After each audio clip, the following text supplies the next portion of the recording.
옆에 있는 성도들에게 이렇게 한번 인사합시다. 좋아지고 있습니다.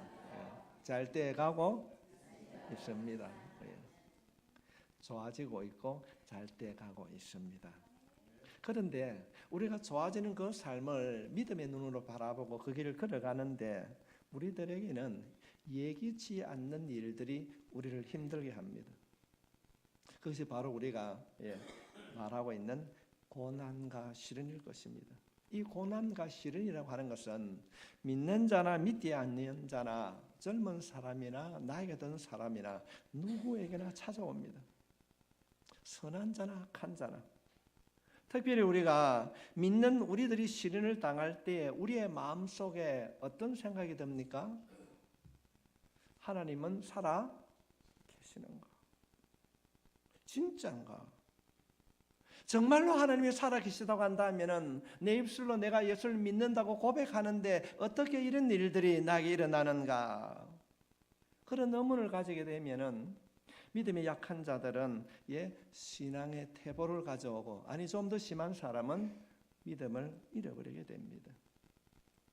그렇다고 한다면 피할 수 없는 이 시련, 이 고난이 우리에게 온다고 한다면 이 우리에게 찾아오는 이 시련과 이 고난을 믿는 우리들은 어떻게 해야 되는가? 어떻게 하면 극복할 수 있는가? 오늘 본문에 있는 말씀을 통하여서 하나님이 우리에게 주시는 시련, 이 아픔을 극복하는 비결을 우리가 바르게 배우고 이기는 자 될 수 있기를 축복합니다. 우리에게 주어진 이 시련을 우리가 어떻게 하면 극복할 수 있는가? 그 첫 번째는 시련에 대한 올바른 이해를 가져야 됩니다. 시련이 무엇인가를 우리는 말씀을 통하여 배워야 됩니다. 하나님께서는 야고보서를 통하여서 오늘을 살아가는 우리들에게 시련이 무엇인가를 가르치고 있습니다. 2절 말씀에 내 형제들아 너희가 여러 가지 시험을 당하거든. 여기서 이 말하는 이 당하거든이라는 단어가 참 중요합니다. 예를 들면은 내일 아침에 비가 올 것이라고 말했을 때 올 수도 있고 안 올 수도 있습니다. 그러나 내일 아침에 날이 맑으면은 해가 뜰 것이다. 이 해가 뜬다는 말은 언제든지 뜬다는 것입니다.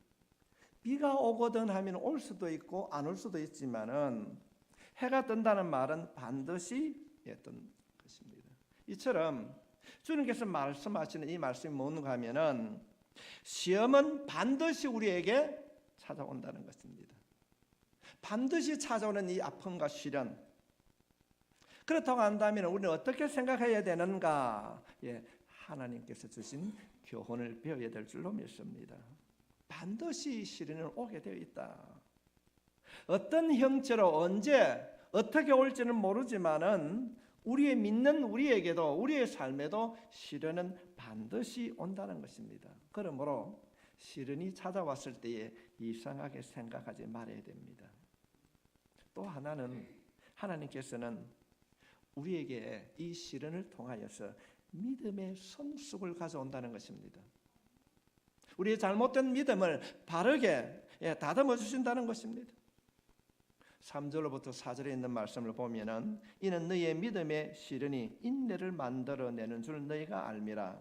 인내를 온전히 이루라. 이는 너희로 온전하고 구비하여 조금도 부족함이 없게 하라. 우리의 삶 속에 부족함이 있을 때 하나님께서 그냥 주여 한다고 주시는 것이 아니라 시련을 통하여서 채워주신다는 것입니다.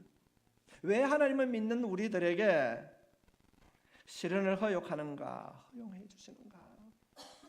이유는 우리를 성숙시키고 하나님의 방법대로 온전한 자로 다듬어 주시기 위하여서 우리에게 시련을 주신다는 것입니다. 그래서 성경 말씀에 보면은 시련을 잘 감당하면 우리는 인내를 배우게 되고 그 인내가 우리 안에 생기면 우리들의 믿음의 온전한 사람이 된다는 것입니다. 우리가 성경을 살펴보게 되면은 성경의 위인들은 모두가 다 시련의 학교를 졸업했습니다. 시련의 학교. 우리가 흔히 말하는 믿음의 조상 아브라함을 여러분 보십시오.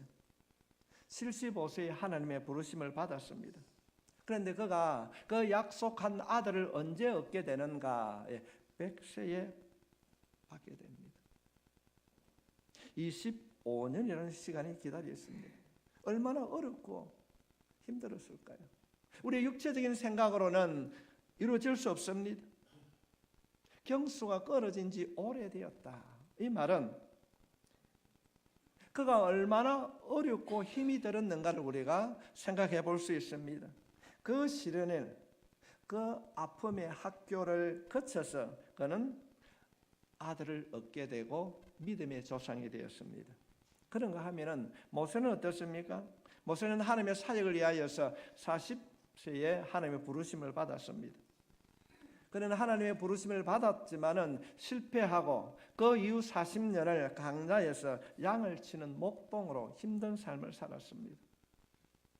그는 그때 그 시련의 학교를 통하여서 나이 80에 하나님의 일꾼으로 쓰임을 받게 되었습니다.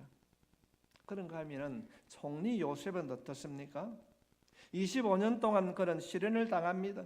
죽음의 고비를 넘기고 억울한 감옥살이를 하고 이 모든 시련의 학교를 졸업하고 그가 애굽의 총리가 되어서 하나님의 일꾼으로 쓰임을 받게 되었습니다.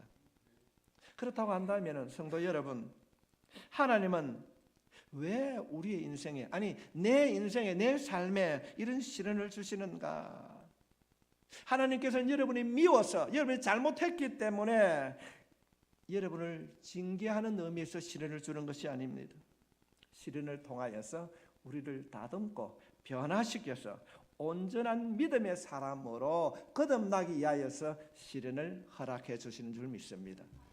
그러므로 우리가 인생을 살아갈 때에 나에게 주신 그 시련 앞에서 좌절하거나 낙심하거나 포기하거나 불평하는 자가 아니라 하나님의 뜻을 발견하고 다듬어지는 여러분이 되시길 부탁합니다. 그래서 구약 성경 욥기서 23장 10절 말씀에 보면 욥이 그 많은 환난을 겪고 난 이후에 이런 고백을 하고 있습니다. 그러나 내가 가는 길을 그가 아시나니 그가 나를 단련하신 후에는 내가 숨금같이, 옛날 성경에는 정금같이 되어 나오리라.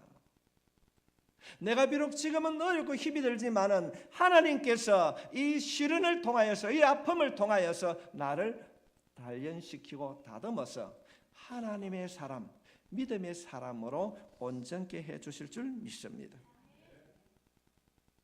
오늘 본문은 우리에게 말씀하고 있습니다.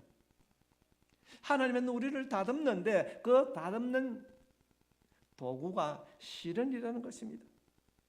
그래서 우리는 우리의 삶 속의 아픔과 시련을 우리가 맞이하게 될 때에 바르게 생각해야 됩니다. 하나님이 나를 사랑해 주시는구나. 이 시련을 통해서 내 안에 있는 영적인 불순물을 제거하고 하나님의 사람으로 온전케 다듬는 하나님의 손길임을 깨달을 수 있길 바랍니다. 믿음의 단단한 자로 만들어 주신다는 것입니다. 여러분, 하나님이 여러분을 사랑하시는 걸 믿습니까? 우리가 이런 속담이 있습니다. 사랑하는 자녀에게 뭘 하나 더 주라고요? 매를 하나 주준다. 하나님께서 너무나 우리를 사랑합니다. 그 사랑이 얼마나 큰지 아들을 버리시면서까지 우리를 사랑해 주셨어요. 그런데 그 사랑받은 우리들이 곁길로 가고 하나님이 아닌 다른 것을 찾게 될 때 하나님께서는 이 시련이라고 하는 이 징계를 통하여서 우리를 온전한 자로 다듬어 주신 줄 믿습니다.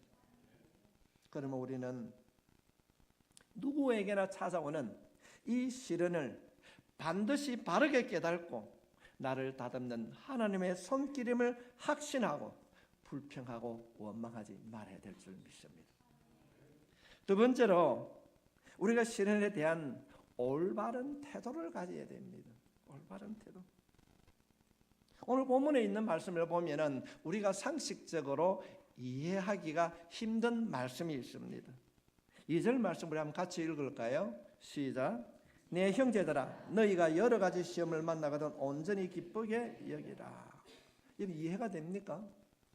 아니 시련을 당하는데, 아픔과 고통을 당하는데 기쁘게 여기라. 왜 그런 말을 하는가? 기쁘게 여기라고 하는 이 말이 우리말로는 그냥 여기라고 되어 있는데 원문에 보면은 만난 후에 생각이 바뀌었다는 겁니다. 이 말씀을 조금 더 이해를 하려고 그러면은 바울이 기록하고 있는 빌립보서 3장 7절로 8절에 있는 말씀을 보게 되면 그러나 무엇이든지 내게 유익하던 것을 내가 그리스도를 위하여 다 해로 여길 뿐더러 또한 모든 것을 해로 여김은 내 주 그리스도 예수를 아는 지식이 가장 고상하기 때문이라. 내가 그를 위하여 모든 것을 잃어버리고 배설물로 여기면 그리스도를 얻고. 여기만 고난을 통하여서 내가 아픔과 고통을 당하고 보니까 생각이 바뀌었다는 겁니다. 예수님을 만나기 이전에는 그런 생각을 갖지 아니하였는데 고난을 통하여서 주님을 만나고 나니까 생각이 바뀌었다는 것입니다. 사도 바울이 그 이전에는 나는 가마리엘 문화생 학벌이 좋았습니다. 가문이 좋았습니다. 세상의 성공이 무엇인가를 알았는데 주님을 만나고 나니까 자신이 그렇게 생각했던 모든 것들을 배설물로 여겼다. 믿기 이전에는 예수라고 하는 것에 관심이 없었는데 고난을 통하여서 주님을 만나고 나니까 이것이 예수구나, 이것이 믿음인가, 그걸 깨닫게 되었다는 것입니다. 성도 여러분, 믿음이 무엇입니까? 생각이 바뀌는 것입니다. 안목이 바뀌는 거예요. 내 인생의 가치관이 변화되는 것입니다. 그러므로 우리가 인생을 살아가면서 우리가 맞이하는 이 아픔과 고난과 시련에 대한 평가, 생각이 달라져야 되는 것입니다. 믿기 이전에는 누구나 당하는 아픔, 왜 내게 이런 일이 있는가 고민합니다. 아픔이었습니다. 그래서 낙심하고 불평하고 원망하고 살아왔습니다. 그래서 성도 여러분, 오늘 이 말씀을 통하여서 시련에 대하여서 바르게 알아야 됩니다. 하나님은 시련을 통하여서 우리를 다듬고 계시다는 사실입니다. 축복의 도구로 하나님께서는 우리를 만들고 있다는 것입니다. 이 사실이 고난을 당하고 나니까 내 마음의 생각이 변화되었다는 겁니다. 어떻게 변화되었는가? 그 이전에는 아픔과 고통은 원망과 불평을 했는데 시련을 통하여서 고난을 통하여서 하나님을 만나니까 내 마음의 생각이 변화되었다는 겁니다. 적은 일이라도 내 삶 속에 아픔이 오면은 여러분의 생각이 성령님의 도우심으로 변화될 수 있기를 바랍니다. 그러나 사실은 여러분 어떻습니까? 쉽지 않습니다. 시련이 다가오는데 기뻐할 수 있습니까? 암이 걸렸는데 기쁠 수 없는다. 아마도 그랬다면은 정신병자라고 그랬을 거예요. 시련이 오면은 믿는 우리의 마음에도 일반적인 반응이 올 수 있습니다. 마음이 아파요. 낙심이 됩니다. 염려와 근심이 됩니다. 때로는 화가 치밀기도 합니다. 그러나 성경은 우리들에게 말하고 있습니다. 그런 일들이 내게 주어진다 할지라도 시련에 대한 태도가 달라져야 한다는 것입니다. 이거 보면 헤게오라는 말인데 우리 흔히 이럴 때 헤게몬이라고 이런 말을 쓰게 되는데 이 헤게몬이라는 말이 여기에서 파생된 것입니다. 어떤 말인가 하면 생각한다는 겁니다. 고난이 다가왔을 때 아픔과 시련이 내게 주어졌을 때 내가 생각한다는 것입니다. 무엇을 생각할 것인가? 어떻게 하면 이 고난을, 이 아픔을, 이 문제를 해결할 것인가? 세속의 가치관으로 생각하는 것이 아니라 창조주 되신 하나님을 생각한다는 것입니다. 고난의 때에, 아픔의 때에 우리가 해야 할 일들이 무엇인가? 먼저 하나님을 생각한다는 것입니다. 고난이 오면은 근심이 됩니다. 그럴 때에 하나님께서는 이 고난을 통하여서 나를 다듬는 학교, 시련의 학교에 보내었다는 생각을 하게 되면은 그 고난 가운데 기뻐하게 될 줄로 믿습니다. 우리 주위를 살펴보게 되면은 이 시련의 학교를 졸업한 분들을 많이 보게 됩니다. 여러분 기독교 TV를 한번 보십시오. 간증하는 분들이 어떤 분들이었습니까? 다 고난이라고 하는 이 시련의 학교를 졸업한 분들입니다. 직장을 잃어버리고 때로는 건강을 잃어버리고 예기치 않은 가족을 잃어버린 그런 아픔과 고통 속에서 그들이 주님을 만났을 때에 놀라운 변화의 역사가 일어났음을 우리는 보게 됩니다. 사랑하는 성도 여러분, 아픔과 시련을 통하여서 하나님을 만나는 여러분이 되시길 주의 이름으로 축복합니다. 그렇다고 한다면 이런 시련, 이런 아픔이 내 삶 속에 찾아왔을 때에 어떻게 하면은 우리가 극복할 수 있는가? 성경에 말하는 이 시련과 고난의 아픔을 해결하는 방법은 무엇인가? 어떻게 해결해야 되는가? 지혜를 구해야 됩니다. 야고보 사도는 이 고난과 시련의 주제를 우리들에게 말씀하시면서 이런 주제로 우리에게 권면하고 있습니다. 5절 말씀입니다. 같이 읽겠습니다. 시작. 너희 중에 누구든지 지혜가 부족하거든 모든 사람에게 후히 주시고 꾸짖지 아니하시는 하나님께 구하라. 그리하면 주시리라. 우리가 어떤 문제가 있다고 한다면 우리가 할 수 있으면 문제가 안 됩니다. 하면 됩니다. 그런데 우리가 흔히 문제라고 했을 때, 야, 고민된다 이랬을 때 왜 고민되고 왜 문제가 됩니까? 내가 해결할 수 없기 때문에 그렇습니다. 내가 해결할 수 없고 내가 할 수 없다고 한다면 주님이 말씀하십니다. 지혜가 부족하거든 모든 사람에게 후히 주시고 꾸짖지 아니하는 이유를 묻지 않는 사람입니다. 그 하나님께 구하는 것입니다. 우리의 삶에 시련이 왔을 때에 우리에게는 하나님의 도우심이 필요합니다. 내가 할 수 없는 그 문제, 그렇다고 한다면 나를 꾸짖지 아니하시고 왜 그러노 묻지 아니하시고 두드린 자에게 열어주시는 전지전능하신 하나님 앞에 지혜를 구해야 됩니다. 우리는 시련이 올 때에 그 시련을 통하여서 하나님이 나를 다듬는 손길을 깨닫기 위하여서는 기도해야 됩니다. 성경은 분명하게 약속하고 있습니다. 시련을 당하면 어둠의 때에 하나님께 나아가 반드시 기도하면 반드시 응답해 주실 줄 믿습니다. 여러분 건강에 여의치 않습니까? 때로는 어떤 물질 문제로 힘들어 하십니까? 부부간의 문제든 자녀간의 문제든 어떤 문제를 할지라도 모든 부분에 전능하신 그 하나님 앞에 나아가 기도하면은 하나님께서 이루어 주실 줄 믿습니다. 여러분 생활 속에 시련이 찾아옵니까? 때로는 고민 중에 있습니까? 하나님 앞에 하나님 이 문제를 해결할 수 있는 통찰력을 달라고 하나님의 지혜를 달라고 기도하시기 바랍니다. 그리하면 반드시 하나님께서 보여주시고 듣게 하시고 깨닫게 해주실 줄 믿습니다. 어떻게 하면 내 삶 속에 찾아오는 이 고난의 문제, 이 시련의 문제를 해결할 수 있는가? 두 번째는 반응을 해야 돼요. 믿음의 반응입니다.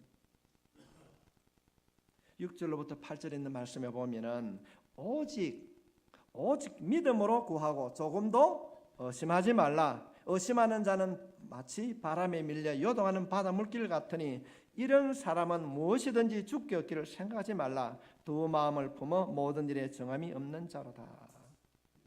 시련을 당하면요, 아픔을 당하면은요, 자신의 잘못을 알게 됩니다. 내가 신앙생활 하는 가운데 어떤 일들 어려움을 겪게 되면은 내 자신의 불순물, 자신의 잘못이 드러나게 됩니다. 그때 오늘 야고보 사도는 이런 자를 어떻게 이야기합니까? 바람에 나는 움직이는 바다 물길 같다. 바람 부는 대로 이래도 가고 저래도 가고.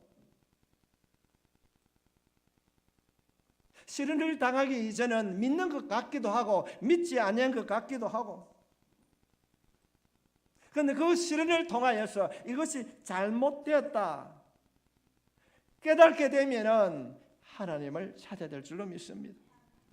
주님이 8절 말씀에 보면, 야고보서 4장 8절 말씀에 보면은 하나님을 가까이 하라. 그리하면 너희를 가까이 하시리라. 죄인들아 손을 깨끗이 하라. 두 마음을 품은 자들아 마음을 성결하게 하라. 이것이 참인지 저것이 거짓인지, 이것을 할 것인지 말 것인지, 내가 어렵고 힘들 때에 시련을 당하면 분별력을 잃어버리게 됩니다. 그럴 때 누구를 찾기 이전에 여러분을 사랑하시고 기도하며 응답해 주시는 그 하나님을 가까이 하는 믿음이 여러분의 믿음이 될 수 있기를 바랍니다. 하나님을 가까이 하라. 그리하면 너희를 가까이 하시리라. 성도 여러분, 좀 더 쉽게 말씀을 드리면 시련이 올 때 내 자신을 돌아보고 내 안에 잘못된 것들을 청산해야 된다는 것입니다. 청산해야 된다. 내가 무엇이 잘못인가? 어디서부터 잘못되었는가? 깨닫지 못한다면 주님 앞에 여러분 무릎을 꿇으십시오. 우리의 기도에 응답해 주신 하나님, 그 하나님 앞에 하나님, 내가 이런 일들로 고민하고 염려하고 있습니다. 우리의 작은 시험에도 응답해 주신 그 하나님께 우리의 자신을 내려놓으면 들으시는 하나님께서 하나님의 방법대로 여러분을 고쳐주실 줄 믿습니다. 어려움의 때에 세상을 붙잡는 것이 아닙니다. 성공을 붙잡고 돈을 붙잡고 사람을 찾는 것이 아닙니다. 하나님께서는 시련을 통하여서 우리들이 하나님께 돌아오기를 원하십니다. 하나님의 지혜를 얻기를 원하시는 거예요. 그럴 때 성도 여러분, 바람에 요동치는 물결처럼 이리 갈까 저리 갈까 방황하지 마시고 언제나 손 내밀 때마다 이를 붙잡아 주시는 그 하나님 앞에 기도하는 여러분이 되시길 바랍니다. 이것이 바로 믿음의 유익인 것입니다. 시련은 우리의 모든 삶을 잠깐 멈추고 하나님 앞에 기도하라는 기도의 초청장인 줄 믿습니다. 나를 성숙하게 만드는 기도의 자리로 초청하는 이 시련의 때에 이 하나님의 사인에 응할 수 있는 믿음이 여러분의 믿음이 될 수 있기를 바랍니다. 우리에게 찾아온 이 시련, 이 아픔 어떻게 해결할 것인가? 올바른 가치관을 가져야 됩니다. 다시 말씀을 드리면 생각을 고쳐야 됩니다. 오늘 본문 9절로부터 11절 말씀에 낮은 형제는 자기의 높음을 자랑하고 부한 자는 자기의 낮아짐을 자랑할지니 이는 그가 풀의 꽃과 같이 지나감이라. 해가 돋고 뜨거운 바람이 불어 풀을 말리면 꽃이 떨어져 그 모양의 아름다움이 없어지나니 부한 자도 그 행하는 일에 이와 같이 쇠잔하리라. 우리가 시련을 당하면 문득 깨닫게 됩니다. 내가 건강하게 살 것이라고 생각했는데 어느 날 갑자기 건강에 이상이 오면은 알게 됩니다. 무엇이 잘못되었는가? 얼마나 내가 세상을 내 마음대로 내가 주인이 돼서 내가 할 것이라고 찾아왔는지 어리석은 삶을 깨닫게 된다는 것입니다. 시련을 통하여서 우리 자신을 돌아보게 될 줄 믿습니다. 그럴 때 우리는 하나님을 붙잡는 것입니다. 그래서 성경은 이것을 이렇게 말씀하고 있습니다. 12절 말씀 같이 읽겠습니다. 시작. 시험을 참는 자는 복이 있나니 이는 시련을 견뎌낸 자가 주께서 자기를 사랑하는 자들에게 약속하신 생명의 면류관을 얻을 것이기 때문이라. 우리가 땅의 것만 바라보고 우리가 살아가게 되면은 시련이 오면은 낙심합니다. 좌절합니다. 그래서 믿지 아니하는 사람들이 시련이 오면은 그 시련 앞에서 무너지는 것입니다. 그러나 믿는 우리들은 우리의 소망이 이 땅에 있는 것이 아니기 때문에 하나님의 나라, 하나님이 주시는 영원한 생명을 우리가 얻기 때문에 우리는 낙심하지 않습니다. 하나님 말씀하십니다. 이 땅의 시험을 잘 이기는 자들에게 생명의 면류관을 주신다 약속하고 있습니다. 그러므로 성도 여러분, 시련이 다가올 때에 낙심과 좌절하거나 포기하지 아니하고 하나님 앞에 나아가 기도하고 구하면은 여러분의 삶이 하나님의 지혜로 이기게 될 줄 믿습니다. 시련과 아픔을 통하여 주시는 이 하나님의 지혜로운 자가 되시길 바랍니다. 우리들이 시련이 왔을 때 믿지 아니하는 사람처럼 낙심하고 포기하지 않고 하나님 앞에 기도하면은 오늘 본문에서 약속하고 있는 성품이 변화되고 하나님께서 약속하신 이 생명의 면류관을 얻게 될 줄로 믿습니다. 오늘 본문은 우리에게 말씀하십니다. 인생의 가장 심각한 고난과 시련에 대하여 우리는 하나님의 말씀을, 하나님의 가르침을, 하나님의 교훈을 우리가 들었습니다. 그렇다고 한다면은 시련은 구원받는 우리들도 피할 수 없는 것입니다. 남녀노소 누구에게나 옵니다. 그러나 하나님께서 나에게, 아니 내 가정에게, 내 교회 안에 시련을 주시는 이유는 믿음을 성숙하기 위한 하나님의 다듬는 손길이다. 그러므로 우리는 그 시련의 때에 하나님 앞에 나아가 무릎을 꿇고 지혜를 구하고 그 시련을 통과하여 주님이 주시는 그 면류관을 얻으며 시련을 믿음으로 이기는 여러분이 되시길 다시 한번 주님의 이름으로 축복합니다. 우리 오늘 이 시간 우리 잠시 한번 1, 2분 기도하겠습니다. 그 이전에는 하나님이 시련이 왔을 때에 내가 하나님 참 불평하고 원망했습니다. 아 왜요? 하나님 믿는 나에게 이런 일들이 일어납니까? 믿음 없이 행하였던 지난 날들을 여러분 오늘 이 시간에 우리가 주님 앞에 고백하고 하나님 시련의 때에 아픔의 때에 고통의 때에 좌절하고 낙심하고 원망하는 자가 아니라 나를 다듬는 하나님 앞에 기도하는 자로 나아가겠다고 결단하며 우리 앞에 기도합시다. 함께 기도하겠습니다.